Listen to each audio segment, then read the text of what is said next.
Hi everyone, welcome back to Nani talks. Day 5. ఈరోజు పూజ ఎవరు చేస్తున్నారు అనుకుంటున్నారు?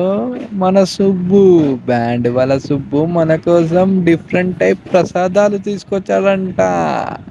ఫ్రూట్ సలాడ్, పొంగలి. అలానే అయ్యగారు చెప్తున్నాడు, అమ్మవారి గురించి ఏమైనా చెప్పండి అంటే అయ్యగారు అమ్మవారి గురించి చెప్పుకుంటే ఎటో వెళ్ళిపోయారు. విందాం, మీరు కూడా వినండి. స్వరూపంగా ఆ దుర్గాదేవి అవతారాలనే సరస్వతీదేవి వచ్చింది, మహాలక్ష్మీదేవి వచ్చింది. వాళ్ళ ముగ్గురులో మళ్ళీ ముగ్గురు చొప్పున తీసుకొస్తేనే అవి నవరాత్రులు అయ్యాయి. అందులో ముఖ్యంగా ఏ రోజు అంటే ఈ రోజు మహాలక్ష్మి అవతారం, అలా ఒక్కొక్క రోజు ఒక్కొక్క అవతారం. అంటే ముందుగా అమ్మవారు ఎలా అంటే బాల అంటే చిన్న పాప రూపంలో మొదలైన అవతారం నుంచి అమ్మవారి యొక్క మొత్తం చివరి 9 అవతారాలలో ఈ సంవత్సరం మాత్రమే 11 వచ్చాయి. కానీ అసలంటూ చేసింది ఈ 11 కూడా ఏంటంటే 10 సంవత్సరాలకు ఒకసారి మాత్రమే 2 అవతారాలు వస్తాయి అని. అందులో ముఖ్యంగా ఈ రోజు మహాలక్ష్మీదేవి అవతారం. ఈ యొక్క అమ్మవారి ఆరాధన పూజా కార్యక్రమంలో పాల్గొనడం ద్వారా చేసే వృత్తిలో అలాగే మంచి అభివృద్ధి చెంది వ్యాపారం అభివృద్ధి, ఉద్యోగ ప్రయత్నాలు చేసే వాళ్ళకి మంచి ఉద్యోగం. లక్ష్మి అంటే డబ్బులే అని కాదు, విజయము, విద్య, ఆరోగ్యము అన్ని శుభాన్ని ఇచ్చేది లక్ష్మి. లక్ష్మి అంటే వీటన్నిటికీ ప్రతీక కాబట్టి ఈ రోజు లక్ష్మీదేవి అవతారం కాబట్టి ఈ అమ్మవారి అవతారంలో ఎవరైతే పూజా కార్యక్రమంలో పాల్గొని చేస్తారో అలా రోజువారి అవతారాలలో ఒక్కొక్క రోజు నిన్న కాత్యాయని అమ్మవారు అంటే ఇప్పుడు అనారోగ్య సమస్యలున్నా, రుణ బాధలున్నా, ఆ తర్వాత ఉద్యోగ ప్రయత్నాలున్నా కూడా నిన్నటి రోజున ఈ రోజున అలా ఒక్కొక్క అవతారంలో అమ్మవారు మనం అనుగ్రహిస్తారు. అలాగే అన్నపూర్ణదేవి అన్నప్పుడు ధాన్యం అంటే తిండికి ఎటువంటి సమస్య లేకుండా, అలాగే లక్ష్మీదేవి అంటే ధనము, డబ్బులు, ఆరోగ్యము, సంపద, వ్యవసాయం అన్ని వృత్తిలో అభివృద్ధి చెందాలి అంటే లక్ష్మీదేవి అనుగ్రహం ఉండాలి ఎవరికైనా సరే. ఆ తర్వాత ఇలా కాత్యాయని దేవి అంటే ఇక నిన్న చెప్పినట్టుగా నిన్న అవతారం అలా ఒక్కొక్క అవతారంలో అమ్మవారు ఈ యొక్క అంటే ముగ్గురు అవతారాల అమ్మవార్లు 3 చొప్పున అంటే మొత్తం 9 అవతారాల రూపంలో ఆ యొక్క అవతారాల యొక్క శక్తిని పొంది భక్తులందరూ కూడా ఆయా రూపంలో అమ్మవారిని అనుగ్రహించి అందరూ కూడా అనుకున్న పనులకు ముందుకు నెరవేరాలి.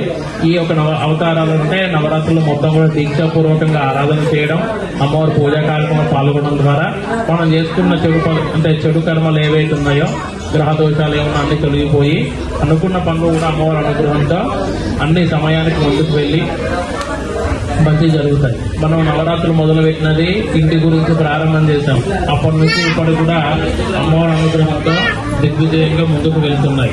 అలా ఇంతమంది కూర్చొని పూజ చేస్తున్నారు. ఒక్కొక్క సంవత్సరం కొంతమందికి మంచి పెడతారు. అలా సంవత్సరాలు పెరిగే కొద్దీ ఒక్కొక్క ఫ్యామిలీకి అన్ని మంచి జరుగుతాయి. అందరికి ఒకేసారి రావాలి అంటే అది ఈ కలియుగంలో అది అసాధ్యం. అందరికి ఒకేసారి ఫలితం రాదు.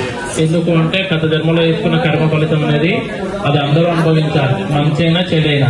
అందులో ఈ దీక్షలో పాల్గొని అమ్మవారి యొక్క పూజా కార్యక్రమంలో పాల్గొనడం ద్వారా అమ్మ అనుగ్రహంతో అనుకున్న గ్రహదోషాలు, పూర్వజన్మలో వేసుకున్న కర్మ ఫలితం అంతా కూడా తొలగిపోయి అనుకున్న పనులు, ఉద్యోగ ప్రయత్నాలు, వివాహ ప్రయత్నాలు కానీ అలాగే వ్యాపారం అభివృద్ధి చెందాలన్నా కూడా కొంచెంగా కాలక్రమేణా కొంచెంగా మార్పులు అనేవి వస్తాయి. నిదానంగా వచ్చేదో ఎప్పటికైనా నిలబడుతుంది.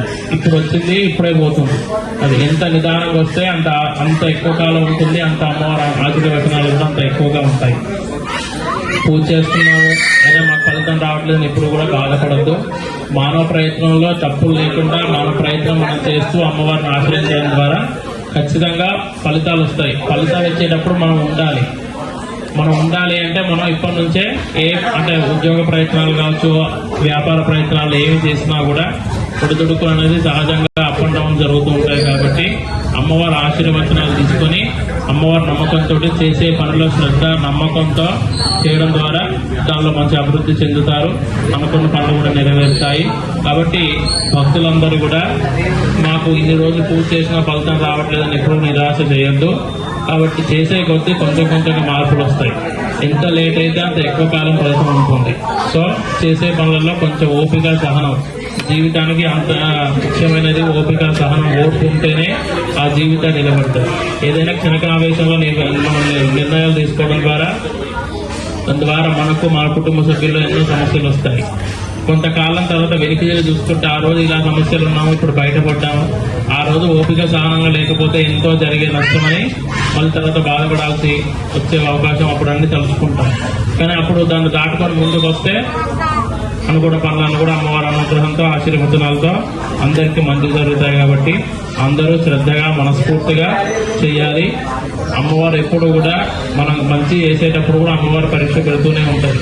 ఆ ఫలితం వాళ్ళకి ఇస్తే వాళ్ళ యోగ్యత ఉందా లేదా అని చెప్పి అలా. కాబట్టి అందరూ కూడా ఆ విషయాన్ని గమనించుకొని మనస్ఫూర్తిగా శ్రద్ధగా చేయాలి. శ్రద్ధగా చేసుకుంటున్నారు.